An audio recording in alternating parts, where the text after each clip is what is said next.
কিন্তু আজকে এসআইআর এর লিস্ট বেরিয়েছে, তাই তো নাকি? আরে যদি আজকে বেরোবে জানতো আমি, তাহলে প্রোগ্রামটা এবার 8 ডিসেম্বর করে নিতাম। তো 7 তারিখে বেরোবার কথা ছিল, আমি প্রোগ্রাম ক্যান্সেল করে দিলাম। তা আজকে যাই হোক লিস্ট বেরিয়েছে, এক একটা বুথে 50 জন, 60 জন, 70 জন, 100 জন, 150 জন করে সব নাম বাদ গেছে। শুনছেন তো? আমি ওপেন মাইকে বলছি, সোশ্যাল মিডিয়াতেও যাচ্ছে, সবাই যে যার এলাকায়, যে যার গ্রামে বুথে লিস্ট চেক করো। যদি লিস্টের ওয়েবসাইটের অ্যাপটা না পাও, আমার 82 নম্বরে জানতে চাইবে, আমি তোমাকে ওই অ্যাপ দিয়ে দেবো, তুমি দেখে চেক করে নাও। যদি কারো নাম বাদ যায়, কারো নাম যদি বাদ যায়, ঘাবড়ে যেও না। তুমি যদি আমার ভালোবাসার মানুষ হও, চিন্তা করো না, তোমার জন্য আব্বাস সিদ্দিকী আছে। কথা বুঝে আসছে? একদম চিন্তা করো না, তোমার পাশে আমি আছি। প্রয়োজন হয় তোমার জন্য লক্ষ টাকা খরচ, লাখ লাখ টাকা খরচ করে সুপ্রিম কোর্ট পর্যন্ত মামলা করতে হয়, নওশাদকে দিয়ে করাবো। কথা বুঝে আসছে? এক তো সে এমএলএ, তার একটা পাওয়ার আছে, আবার মামলা হবে। তুমি চিন্তা করো না। দুঃখের সাথে বলতে হচ্ছে, আগামী দিনটা কিন্তু আরো ভয়ানক আসছে। আজকে যে লিস্ট দেখছো, এই লিস্ট কিন্তু কমপ্লিট নয়, আরো অনেকের নাম বাদ যেতে পারে। কেন? হালকা হালকা করে দিচ্ছে। একসাথে দিলে যদি একটা বড় শক্তি হয়ে যায়, রুখতে যদি না পারি, কত রকম প্ল্যান চলছে। তো এই কথাগুলো বলে জাতিকে, কমকে সজাগ করা দরকার আছে না? নাই তো হাঁ করা হয়ে বসে থাকবে, সব হাঁ করে বসে থাকবে, সব ঠিক আছে মনে হয়, লাস্টে দেখবে সব বেড়া দিয়ে ঘিরে জেলের মধ্যে ভরে দিচ্ছে। তখন কি হবে? তাহলে একটু সজাগ করতে হবে তো নাকি? ছেলে হিসাবে বাপ মাকে বলছি, ভাই হিসাবে ভাই বোনকে বলছি, এগুলো কি ভুল করছি? যদি মনে হয় ভুল হচ্ছে, তাহলে তার সাথে আমার নীতির মিল খেচ্ছে না। তা তুই তোরলে থাক না বাবা, আমি আমারলে থাকি, কি তাতে আমার যে আছে সে আনবে আমায়, যে তোর আছে তোর থাকবে, অসুবিধা কি আছে? কিন্তু না, ঠিক আবার দেখবেন ফিতনা লাগাবার জন্য আবার ঠিক এসে হাজির হবে। আর আমার আর ভাই বেদের বলি, তোমাদের নীতিতে মজবুত নয়, তোমরা নীতি মজবুত করো। আপনি চান আপনার ছেলেকে খারাপ ছেলের সঙ্গে মিশতে দেবেন? বলেন আমার আব্বা জানেন চান কি? তাহলে আমি কেন চাইবো আমার ভালোবাসার লোকগুলো খারাপ ছেলের সঙ্গে মিশুক? তাহলে তাদের মতো আস্তে আস্তে হবে। তাদের 5টা থাক, সলিড থাক, 50টা থাক, সলিড থাক, 10টা থাক, সলিড থাক। আর না হয় খারাপ লোকের সঙ্গে মিশে 1 লক্ষ থাকার পরও ঠিক সময় পিছনে ঘুরে দেখবে একটাও নেই। কি হতে পারে না? পারে না? ইতিহাসের এমন অখেয়া আছে না? নাই। হ্যাঁ, আমার পাশে 1 লক্ষ, আমি 1 লক্ষকে দেখে চিল্লাচ্ছে, দেখেছিস? 1 লক্ষর মিজাই লিচ্ছি, আর ঠিক সময় ঘুরে দেখেছি একটাও নেই। তাহলে বিপদে পড়বো না? পড়বো না? আর 10টা আছে সলিড, আমি 10টা বুঝে কথা বলবো, 10টা বুঝে সেই ওয়েটের কথা বলবো, যে না 10 জন আছি আমরা। কিছু বুঝতে পারছেন তো নাকি? এগুলো কথা কি বলা ভুল হচ্ছে? আমি এই জন্যে বারবার বলি জলসা কমিটিতে ঘরে, কিন্তু দুঃখের বিষয় অনেক জলসা কমিটি আমাকে অনেক কিছু করে নিচ্ছে, এরকম রিপোর্ট পাচ্ছি আজকাল। এজন্য নতুন একটা পরিকল্পনা আমিও ঠিক করছি এর পরের বার থেকে। আসুন এবারে বুঝাবো খুলে। আমার ইন্টারেস্ট তো নাই, আমাকে যে জলসা করতে হবে, না হয় খেতে পাবো না এমন তো নয়। আমার দাদা হুজুর পীর কেবলাকে আল্লাহ এত নিয়ামত করেছে,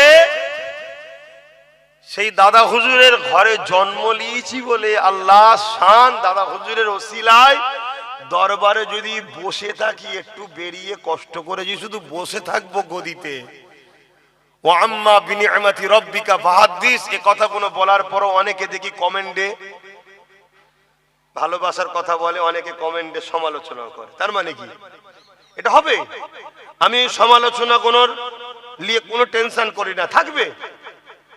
এটাই তো চাইছি, যারা সমালোচনা করে তারা দূরে থাক, যারা ভালোবাসে তারা কাছে থাক।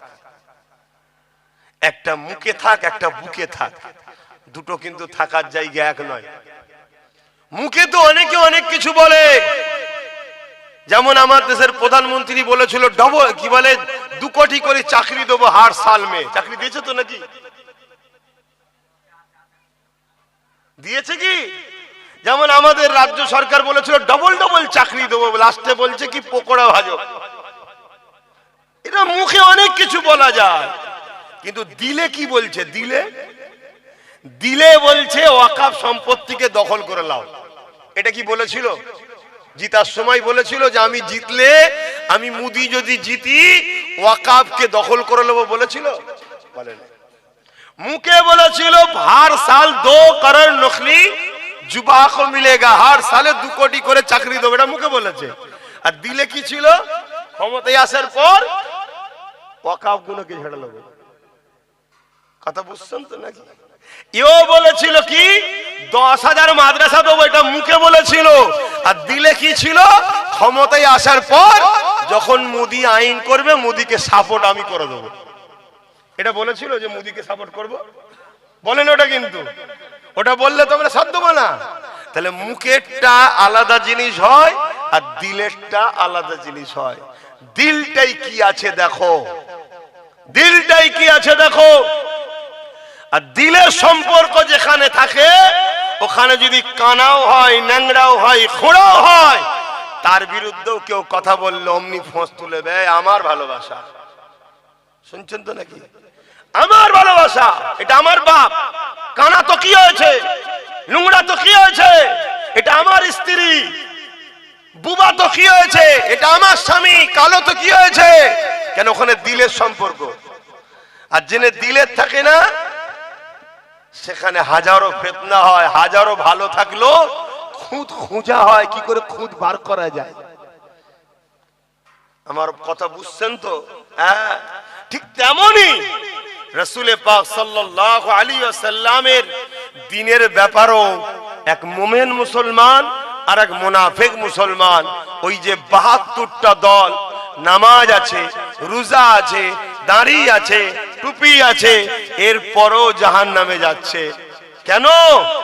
তাদের নীতি ঠিক ছিল না, তাদের নীতি ঠিক হবে না। আল্লাহ নবীকে সাহাবারা জিজ্ঞাসা করলেন, ইয়া রাসূলুল্লাহ, হাবিবাল্লাহ, সবকিছু দেখার পরও তারা জাহান্নামে কেন যাবে? আল্লাহ রাসূল জানিয়ে দিলেন, এ বাবা সাহাবারা, তাদের সব থাকবে, কিন্তু তাদের হৃদয়ে আমি রাসূলুল্লাহ, আমার মুহাব্বত আদব থাকবে না। তাদের হৃদয়ের মধ্যে আমি রাসূলুল্লাহ না থাকার দরুন আল্লাহ তাদেরকে জাহান্নামী করে দেবে। তারা নামাজ পড়েছে লোক দেখাবার জন্যে, লোককে ধোঁকা দিবার জন্যে নামাজ পড়েছে, আমার উম্মতের মধ্যে গ্রুপ করার জন্যে। রোজা রেখেছে আমার উম্মতের মধ্যে ভাগ তৈরি করার জন্যে। তারা হজ করেছে সমাজের কাছে হাজি হয়ে আমার উম্মতের কাছে ফেমাস হবার জন্যে। তারা মসজিদ বানিয়েছে, সুন্নি আহলে সুন্নাত ওয়াল জামাতকে ডিভাইড তৈরি করে আল্লাহর ঘরে মানুষকে ডেকে নিয়ে এসে তাদেরকে আমার সাহাবাদের আকীদা থেকে অন্যদিকে নিয়ে যাবার জন্যে, আমার সাহাবাদের যে নীতি ছিল ওই নীতি থেকে তাদেরকে সরাবার জন্যে এইভাবে 72টা দল হবে। এই 72 দলের পিছনে ইসলাম বিরোধী রাষ্ট্রগুলোর অর্থ থাকবে। তারা কোটি কোটি ডলার টাকা খরচ করছে, এইভাবে ইসলামকে বিভিন্নভাবে টুকরো টুকরো করে দিচ্ছে। এ বাংলার মুসলমানেরা, তাই আপনাদেরকে বলে দিয়ে যায়, উচিত হবে আপনাদের মুজাদ্দিদ জামান দাদা হুজুরকে মেনে নেওয়া, দাদা হুজুরের নীতি আদর্শকে ফলো করা। কেন? দাদা হুজুরের নীতি আদর্শ হলো কোরআন সুন্নাহ ইজমা কিয়াস তথা আহলে সুন্নাত ওয়াল জামাতের তিনি পূর্ণাঙ্গ ধারক ও বাহক ছিলেন। তিনি জবান আর মুজাদ্দিদ একদিকে, উলিল আমর একদিকে, পাশাপাশি তিনি আমার নবী পাকের উপযুক্ত আওলাদ ছিলেন।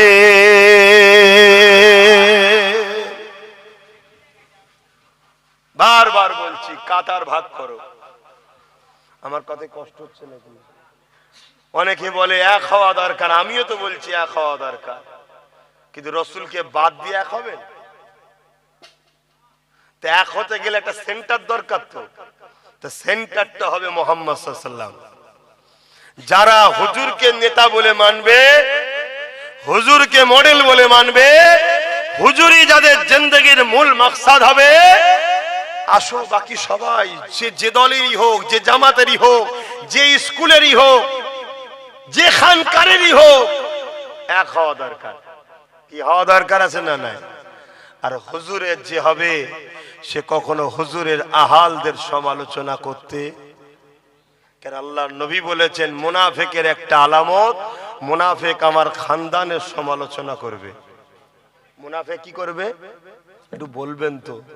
আমার খানদানের সমালোচনা করবে।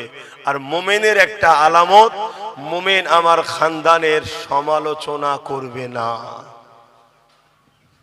কথা বুঝে আসছে? আমরা বড় বড় মুফতি দেখেছি, বড় বড় মাওলানা দেখেছি, বড় বড় বক্তা, কিন্তু নবীর খানদানের সমালোচনা করে। নবীর ভাষাতে এরা হলো মুনাফিক। নবীর ভাষাতে, আমার ভাষা কোথায়, নবীর ভাষাতে মুনাফিক। আমরা এমনও দেখেছি গরিব মানুষ নামাজ পড়ে, রোজা রাখে, মেহনত করে, কিন্তু খানদানে রাসূলদের অগাধ মোহব্বত করে। শোনেন বাপ, নামাজ, রোজা, দাড়ি, টুপি, হজ, যাকাত, দান, খায়রাত, এগুলো ভালো কাজ করতে হবে, কিন্তু ভালো কাজ দুনিয়াতে করবেন, বিনিময়ে দুনিয়াতে ভালো থাকবেন, কিন্তু জান্নাত যেতে গেলে ঈমান লাগবে, ঈমান। তাই আল্লাহর নবী আমাদেরকে দোয়া চাওয়া শিখিয়েছে, আল্লাহ আপনি আমাকে ইসলামের জিন্দেগি দেন, ঈমানের মরণ দেন। কিছু বুঝতে পারলেন আমার আজ? ইসলামের জিন্দেগি দেন, অর্থাৎ ইসলাম অবস্থায় যেন জিন্দেগি। আপনাদের মহল্লায়, আপনাদের মহল্লায় যেন হচ্ছে। আচ্ছা,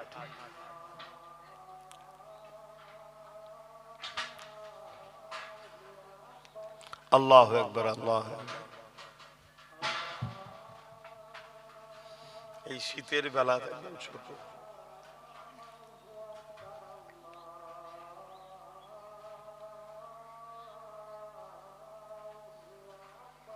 আল্লাহ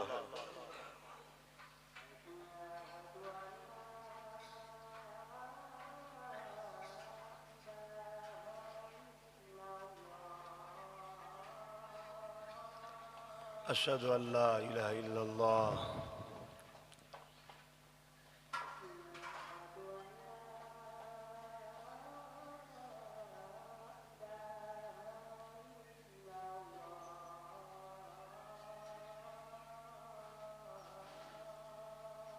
আশহাদু আল্লা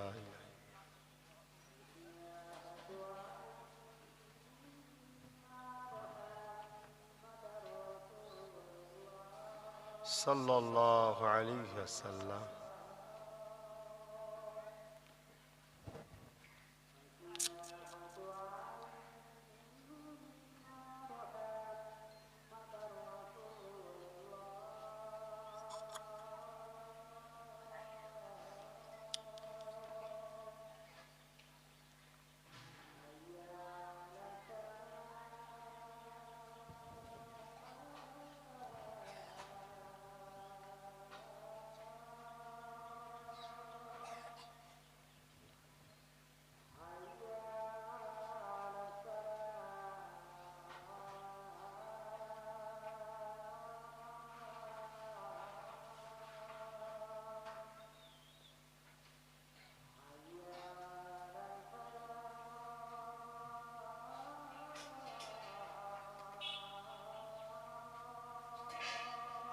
লা হাওলা ওয়ালা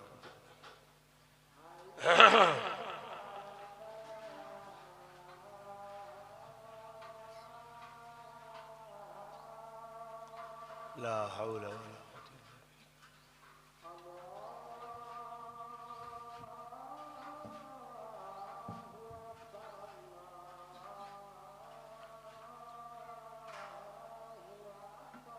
আল্লাহু আকবার, আল্লাহ।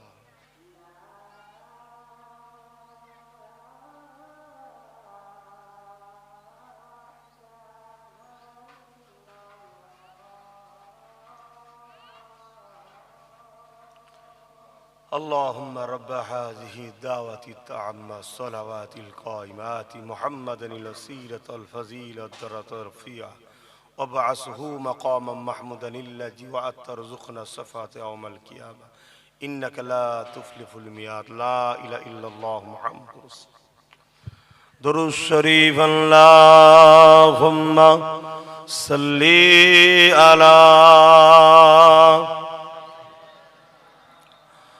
مولانا محمد وعلى آله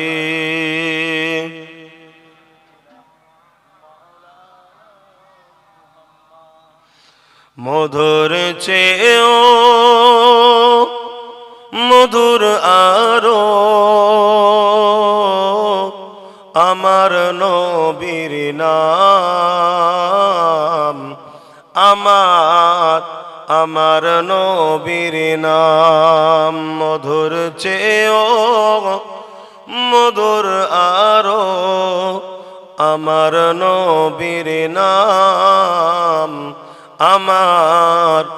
আমার নবীর নাম। এই যে নবীর নামটা কি সবার কাছে মধুর চেয়ে মধুর হয়? তা যাদের কাছে মধুর চেয়ে মধুর তারা এক জায়গায় থাকা দরকার, আর যাদের কাছে মধুর চেয়ে মধুর নয় তাদের সঙ্গে আমাদের মিশাব দরকার না। এইটাই তো নীতি রে বাবা। মুসলমানদের মধ্যে হাজারো লোক আছে আমার নবীর নামটাও নিতে চায় না।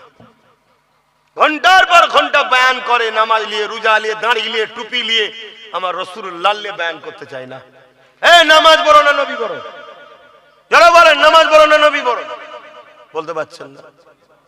কথা বলেন নামাজ পড়ো না নবী পড়ো, রোজা পড়ো না নবী পড়ো, হজ পড়ো না নবী পড়ো, এগুলো তো পেয়েছে রাসূলুল্লাহ সাদকাতে।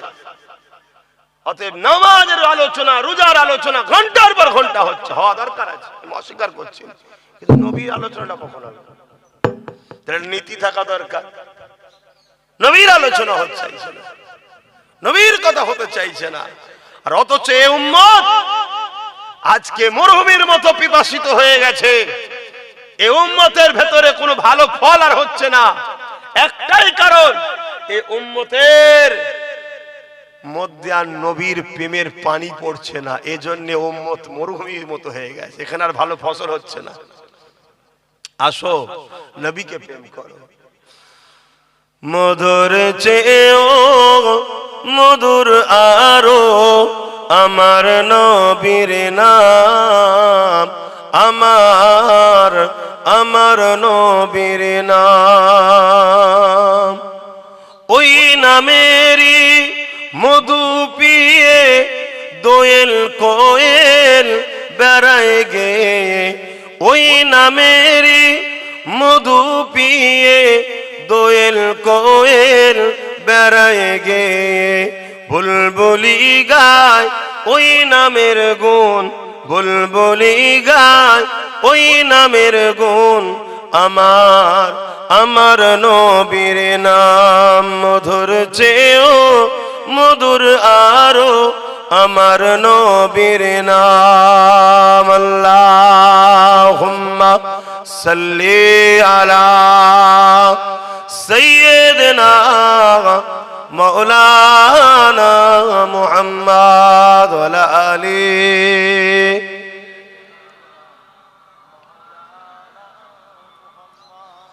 বাপজান আমার কথাতে কষ্ট পেয়েছেন না তো? মনে রাখবেন, অনেক দরদি মানুষ পাওয়া যায় যারা আপনাদের প্রয়োজন হয় উজুর লুটুও বয়ে দেবে, ইস্তেঞ্জা করার লুটাও বয়ে দেবে, কিন্তু মনে রাখবেন বিনিময়ে আপনার ইমানটা নিয়ে নেবে না তো।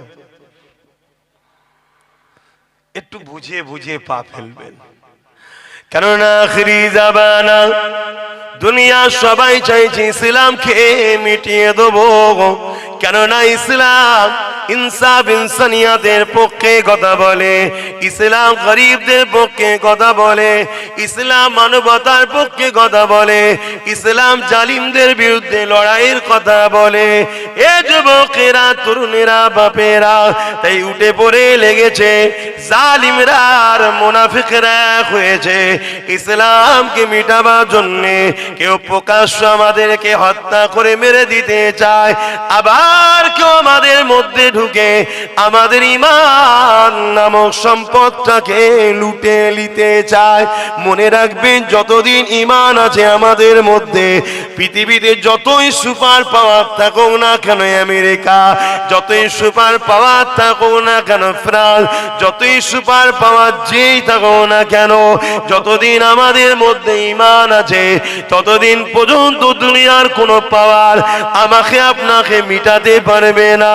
কেননা এর আগে পৃথিবীর জমিনে অনেকবার আমাদেরকে মিটাবার জন্যে কোটি কোটি মুসলমানকে গণহত্যা করা হয়েছে। কোটি কোটি মুসলমানদের রক্তেতে দাজলা নদীর পানিটা লাল হয়ে গেছে। কোটি কোটি মুসলমানদের মাথার খুলি নিয়ে বড় বড় রাজমহল তৈরি করা হয়েছে। কিন্তু মনে রাখবে, আমরা শহীদ হয়েছি ঠিকই, কিন্তু আমাদের মোকাবেলাতে পৃথিবীর পাওয়ার কোনো দিন টিকে থাকতে পারেনি। অস্ত্র তাদের হাতে ছিল, ম্যান পাওয়ার তাদের ছিল, মানি পাওয়ার তাদের ছিল, মাসুল পাওয়ার তাদের ছিল, কিন্তু আমাদের কাছে একটা পাওয়ার রয়েছে। ওই পাওয়ারটা তাদের অর্থ পাওয়ারের থেকেও পাওয়ার, ওই পাওয়ারটা তাদের ম্যান পাওয়ারের থেকেও পাওয়ার, ওই পাওয়ারটা তাদের অস্ত্র পাওয়ারের থেকে পাওয়ার, ওই পাওয়ারটা হলো সিনার পাওয়ার। অর্থাৎ যাদের হৃদয়ে আল্লাহর ভয় রয়েছে, নবী পাকের প্রেম ও আদব রয়েছে, এই সিনার শক্তির কাছে পৃথিবীর কোনো শক্তি টিকে কখনো থাকতে পারেনি।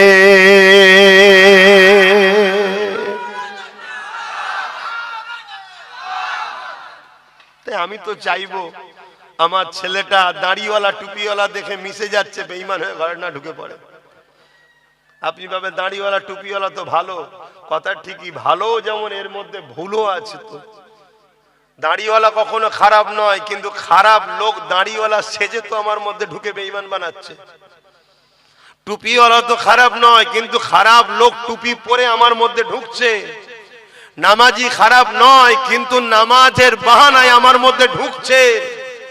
রোজা রাখা খারাপ নয়, কিন্তু রোজা রাখার বাহানায় আমার মধ্যে ঢুকছে। কারণ সুপার পাওয়ার ঈমানটাকে কাটবে বলে।